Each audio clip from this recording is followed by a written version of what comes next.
Hi, hello everyone. Good afternoon. Thank you so much, guys, for joining us today. I'm going to try and keep it a little casual. We've had some great conversations just before this. The idea for this conversation and what STEM really is supposed to signify is sports is perhaps the most rapidly changing and evolving media entity or media play in this country and globally. I think streaming has impacted nothing more than how it's impacted sports globally. Of course, cricket in India is beyond a religion at this stage, but I think last year with the Olympics and with football viewership on the rise in India, the amount of IPs and the amount of incredible investment in sports infrastructure, broadcasting, and obviously then consumption has been incredible. And there's no one better than the five of you all here to speak to this. Each in your own fields have sort of pushed the boundaries, if I can say so, of sports and the way they're consumed and the way fans interact with one, broadcasted sports, but then with sporting personalities and the intersection of brand, media, entertainment and technology. Ravi Bhai, we'll start with you. Ravi Bhai needs no introduction. Of course, from being our favorite cricketer to our favorite commentator and then obviously our favorite coach. I don't know if you all remember, but in the MCA there was that iconic drive with the Audi that happened in 1985. We've come a long way since then. You're now perhaps one of the leaders, thought leaders in the sports entertainment intersection space. You've got a new company, Sporting Beyond. You manage some of the most incredible Indian cricketers, in cricketing talent. You've probably yourself have been witnessing sports evolve firsthand, and not only witnessing but also been a catalyst of sports and entertainment and the intersection evolving in the country. What have your thoughts been in the recent past? You know, Indian cricket has evolved a lot. Viewing has evolved a lot. Of course, we have Geo Cinema sitting here with us, and that's been absolutely disruptive. But where's your headspace at? Where are we today? Where do you see further intersections between entertainment, technology, and sports coming into play? Well, first of all, ladies and gentlemen, thank you for being part of this. I think it's a fantastic initiative, Waves. You know, the reason I say it, because my life is a wave. You know, you get a 0, you create waves. You get 100, you create waves. So we've been riding waves right through our lives. Right? And I've seen this game evolve. And each one of the players here are part of it. To see where cricket has gone over the last 40, 45 years since I've been involved in the sport. And without these platforms, the game wouldn't have evolved the way it is. In my time, it was radio, it was Doordarshan. Today, the platforms are unbelievable. From where to where it's gone. Relationship with brands, it was only ads. It was logos. There was no brand association. There was no social media. You know, there was no podcasts. This is where it's going. And it's only going bigger and bigger.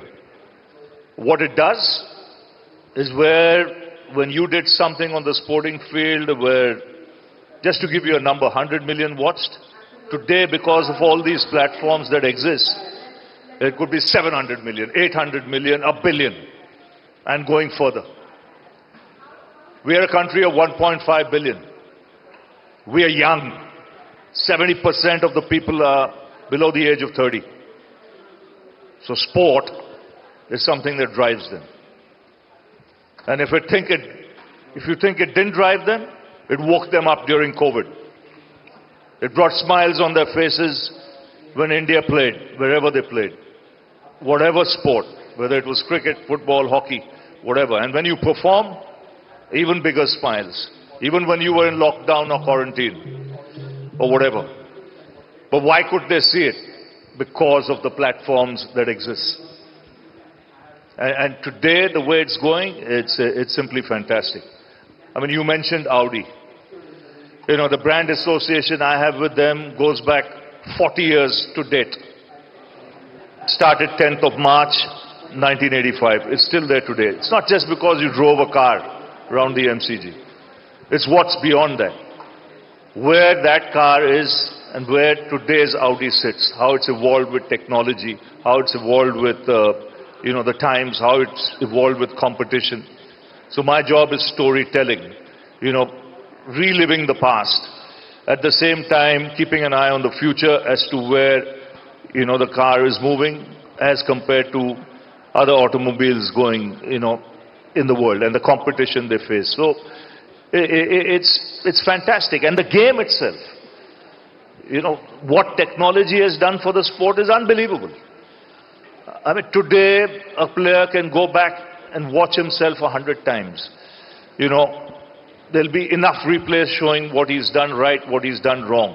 There's technology there to go even more into detail, to tell you more about your opponent, to tell you more about yourself, to tell you more about your strengths, your weaknesses, to then take on opposition wherever it exists and kill them. India has won a lot of tournaments in the last 40 years, since we first won it in 1983. We made people dream, and there's Dream 11 here. Dream, set, go. They are also there. So you make people dream, you make people evolve, but you need the support. And it's like you had pads in your kit bag, you had a cricket bat in your kit bag.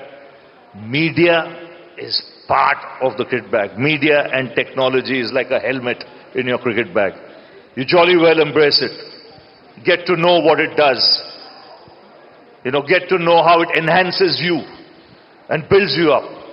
You get all these million fans wanting your autographs, your photographs, getting you into advertisements. Why? Because one game of yours, you get 100, is seen by that many number of people. So you jolly well embrace technology, AI, that's coming into play now, big time. And it's your benefit. It's for your benefit, it's for the team's benefit, and it's for the growth of the game at the end of it all. We also have Prashant Khanna here, who's the head of product and technology sports at JioStar. Thanks to him, or blame him for all of us being glued to our screens through meetings, through flights, through every waking minute of our life. I think the product and the service speaks for itself. What y'all have developed there has been absolutely incredible. I know personally how much I enjoyed watching the Olympics for the first time, because obviously it had happened 5 times before in my life, or 10 times before, but for the first time the accessibility to each of the viewing platforms, I enjoyed that as much as I'm enjoying the way the IPL is streamed now, with the multiple camera angles, the analytics. I think the depth of sport viewing goes beyond just broadcasting. It goes into longer format IPs. It goes into fandom being created through the way the product, or the way you view it, right? Can you speak to something of that?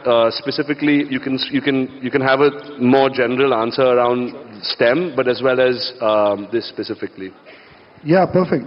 Thank you so much, everyone. Firstly, I don't want to offend my colleagues who work in product. My space is production and technology. Okay, sorry. That's to begin with. But what's really interesting is the entire intersection of sports, technology, entertainment, and media. Right? That goes so well in our space. It is effectively bringing connected spaces, bringing innovation, bringing immersiveness, bringing Ravi Bhai spoke of AI and elements together that bring the fan at the center, in front of everything. You spoke of Olympics, which is nobody. If Olympics is the toughest to watch, anywhere. You don't know what sport is happening at what time, where. We were able to bring in Indian athletes at the forefront. You knew where they were showing up. How to access them. You had the understanding on the feeds that you were supposed to see. So all of that is quite exciting. We are putting fan at the front and center of it. It's creating sporting experiences into socio-cultural experiences. That's where people come together, enjoy them live or in your own space. OTT is giving us a platform today where your watching of cricket could be very different from mine. Where your live experiences, the cameras that you want, the feed that you want, the commentary that you would want to listen to possibly, is creating it, one game that could serve millions of fans as million separate feeds that they want to experience. So it's absolutely unlimited for us. Today we go out in across 33 feeds that we deliver for an IPL, event that start from multi-language and, a different commentary, different visuals, different graphics. Analytics come into play, so you as a core fan might want something that's really heavy on data, whereas a social fan would want something that is a hangout feed, which is with creators and content, specialists that come in. And then, of course, we want to reach out to as many fans as we can. We have a social feed, that effectively is now doing, live sign language. That's a cohort that has never been addressed in the industry before for live sports. We have descriptive commentary that's going out to fans that are, finding it difficult in terms of visual, following the game. Wow. And those have just been fantastic. So I would say we have the capability and capacity to service every single fan in the way they want to be served. And in their service is what makes us, pinch ourselves every morning and believe that we're in a place of privilege. And as custodians of sport here, that's probably the most important thing every day as we go about doing the stuff that we're doing. Incredible. Custodians for sure. You've got 300 million people signing in every other day to the platform. So I can only imagine what you're carrying with you. Nulla is here all the way from New York. Thank you for coming and visiting us. Nulla is a sports and media entrepreneur. You're the founder of Cedar Lane Capital, a private investment firm through which you own AFC Bournemouth with Michael B. Jordan, who right now is obviously having an amazing moment in the sun with Sinners, but has been a personal favorite actor of mine for the longest time, all the way from Creed to Black Panther. And I think Creed also is sort of sports and entertainment overlapping with each other. So I think you found something very interesting in a partnership there. You previously co-founded Cosmos Holding. You had acquired the Davis Cup and FC Andorra, both incredible, and you were one of the early founding partners of the Player Tribune, which brought together over 2,000 athletes to tell their stories. Now, this is very interesting. Of course, AFC Bournemouth, we want to hear a little bit about that and your venture into that and how you see entertainment and sports colliding with each other with team ownership and, the things that you're doing there. But you got 2,000 athletes to tell their stories firsthand. I think that's something that's really important, and I feel like that's something that India is growing into as we build more depth in our sport, is to hear the stories from the athletes themselves, right? And hear where they come from. A lot of them don't come from, privilege. They have to fight their way all the way up, as we've seen in Indian cricket time and again, and other Indian sports as well. Sorry, I know there's 2 or 3 questions in there where we're a little short on time, so we're trying to club things together, but could you speak a little bit about that, about what your experience has been with that? Yeah, absolutely. Well, firstly, thanks for having me. It's my first time in Mumbai, and I've loved it so far, so I'm looking forward to coming back more as well. So, I think, first and foremost, just on a high level, I think the world today we live in is experience and content is so individualized. I think sports is one of the few remaining things that are truly shared and communal. Everyone experiences it together. So a lot of the technologies and experiences, including storytelling and content especially, allows us to bring fandom globally together. I think someone spoke earlier about obviously how cricket here may be experienced in the U.S. and hopefully American sports are experienced here. And it really brings the world together. And I think storytelling is a big part of that.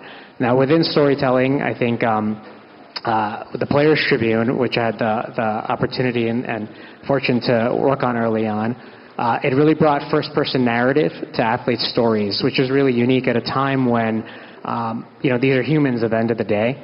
And, exemplary humans, nonetheless, that, do Herculean things, but they're humans at the end of the day, and some of their personal stories off of the field, off of the pitch, are truly interesting and fascinating, and how they balance that. So it's one of the ways I think that sports brings the world together, and that unique storytelling through a first-person lens, and it reminds us how small the world truly is. So, sports overall, I'm very bullish on, and how it brings the world together. But I think storytelling, particularly in my experience through the Players Tribune, was one of those early movers in the space. I watched your documentary, Match Day, was it called? Yes, on Barcelona. On Barcelona, with I think it was co-produced with Gerard Piqué, and I think that was one of the first few pieces as well that to come out, which was such an immersive viewing experience that allowed you to see the behind the scenes of a team like Barcelona, and I think that stuff like that actually helped build fandom, and depth of fandom. So incredible for that. I'm going to circle back with a question in a second. We've got Vikrant here, who's the CMO of Dream 11, the world's largest fantasy sports platform. That's crazy. With over 250 million users. As someone who works in advertising quite a bit, I have to say I'm a huge admirer of everything that you and Harsh have built. Your newest commercials this year, I think, have been talk of the town. Your IPL commercials that you did have been talk of the town for everyone. I don't know if you saw those, Ravi Bhai, but those are very funny. Y'all have been again at the forefront of building a different side of the attention business. I would consider sports, film, media, everything together, encompass it all within the attention business. That's right. You found a whole new side and you created a whole new industry for the country, which didn't exist previously, or at least didn't exist the way it does today. Sure. Where do you see STEM, as we've been trying to now own this acronym, Sure. where do you see STEM sort of converging within your industry? Thanks, Deep. Lovely to be here, and thanks for having me. So, as a digital-first brand and company, using technology as a backbone for everything that we've done at Dream 11 comes very naturally to us. I think the scale that we've reached right now, you mentioned the 250 million plus users, wouldn't have happened had we not been a sports tech brand at heart. So I think that has played a large role in not just the growth of Dream 11, but actually the way we have contributed to even driving fan engagement, in this case specifically, let's say for cricket or for lots of other sports as well. So I think there is this whole bit of, as we like to call, turning passive sports fans into active sports fans the moment they start playing fantasy sports. So we've seen that happen over the last 7-8 years, and thanks to the growth of Dream 11 and a lot of people playing fantasy sports and following their own either teams or leagues, and being a little more actively engaged in not only playing fantasy sports, but also following the sport overall in general. We have enough data to show us that the moment people start playing fantasy sports, it has a spillover effect on driving viewership, engagement, and lots of other spillover effects that happen in terms of popularity of that sport. It naturally happens in cricket, but we've seen that happen in lots of other sports. Make your team or edit your team, and suddenly we'll see that spike happen. Yeah? Now that our ability to handle that spike of let's say 15 to 16 million concurrent users happens to thanks to the tech stack we are able to have. So that's a big sort of product feature, and our ability to handle that kind of scale, which happens thanks to technology. The other is also around personalization, customization. We have millions of users. All of them will come and play different kinds of contests or will follow a particular different event. Making it more seamless and immersive for them is something that obviously a lot of data analytics goes behind it to make sure that that experience happens. And then while it's primarily a fantasy sports app, there are lots of features, product features, which make it more like a sports content app in some ways. So you'll naturally get live scores. You'll get even text commentary, real-time updates of your fantasy points. There'll be tips from what we like to call as fantasy gurus who will recommend a particular team to you. And there'll be private chat groups that you can have. You can create private contests. Lineups, the moment they get announced, will get updated. So there's a lot of that immersive experience that happens thanks to all the tech product features that we build, which goes back to the initial point of turning passive fans into active sports fans. Yeah. So I think there's that bit which has happened again more from a sports tech lens, which has not only led to the growth of Dream 11, but also the ecosystem that I was referring to. This becomes even more important for some of the tier 2, tier 3 sports and events, everybody follows IPL, and there are more than, depending on what Prashant says, 500, 600 million people in the country now are actively consuming the IPL.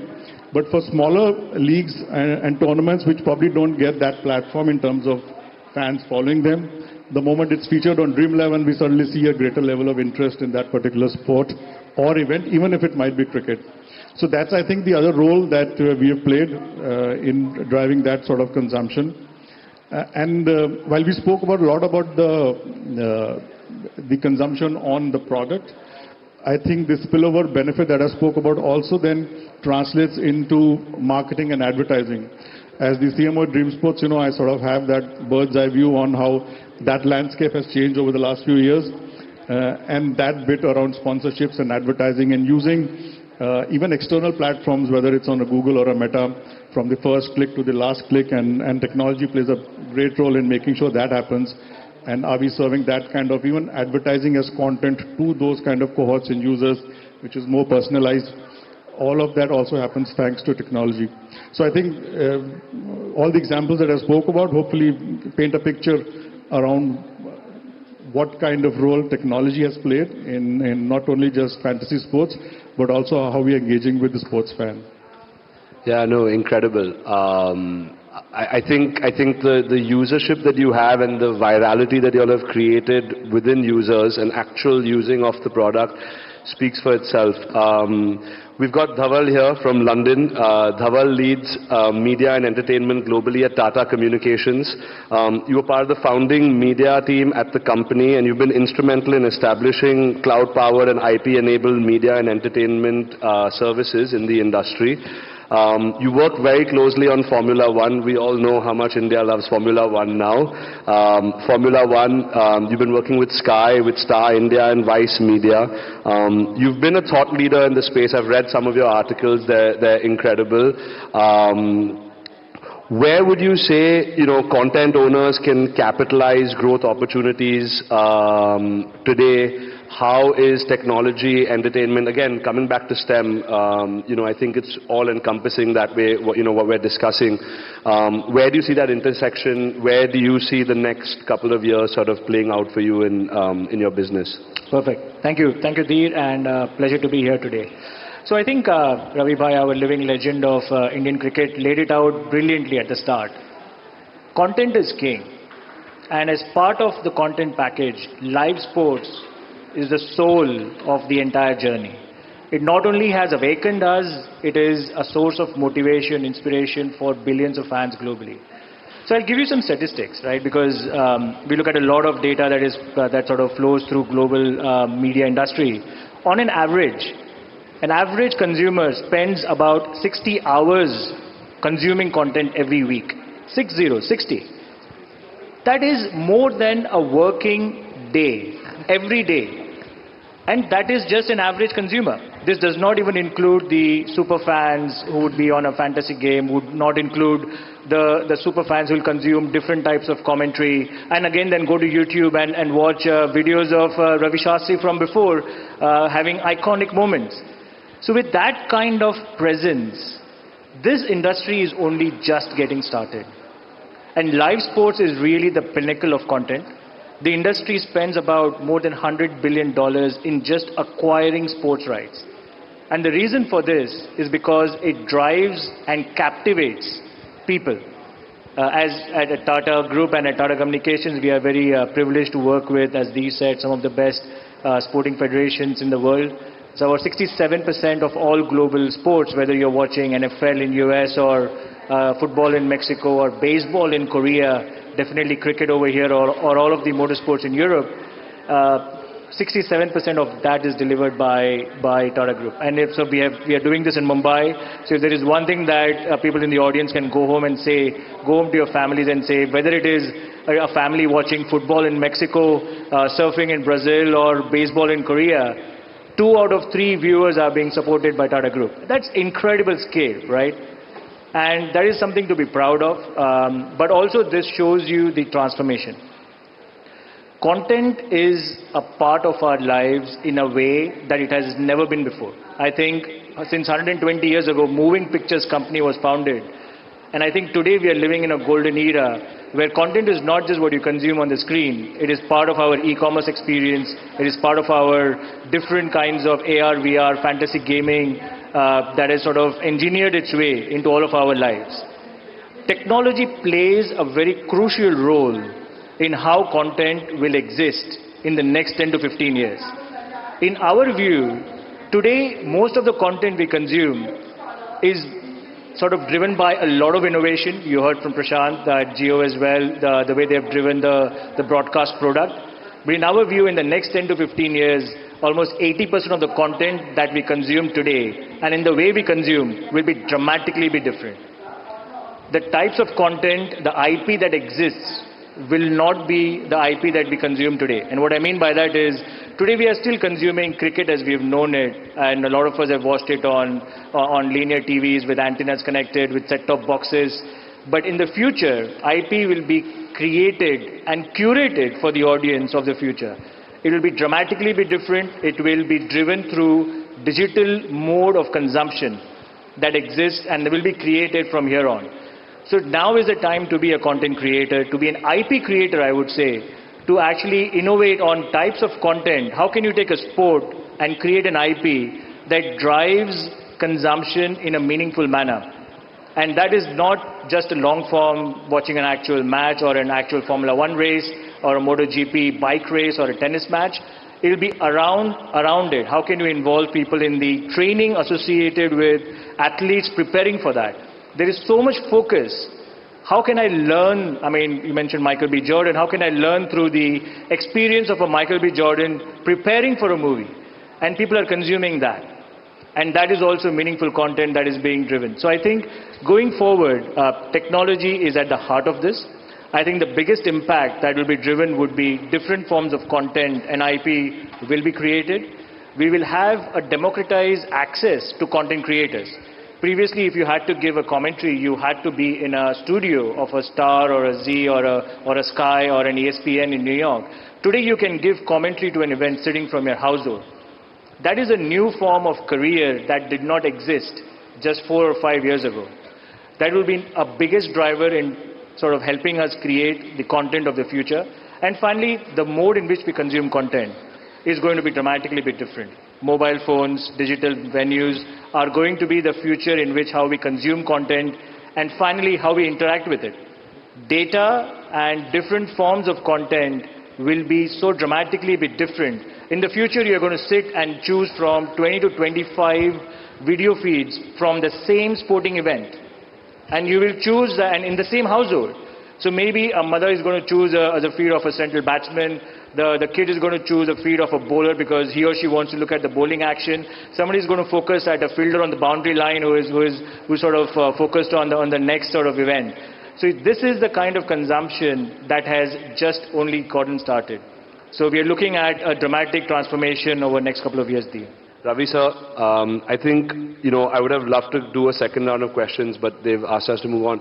I have a quick question, not quick, well, I'd love to hear your thought on this because I think it would help encapsulate where we are today and where we were.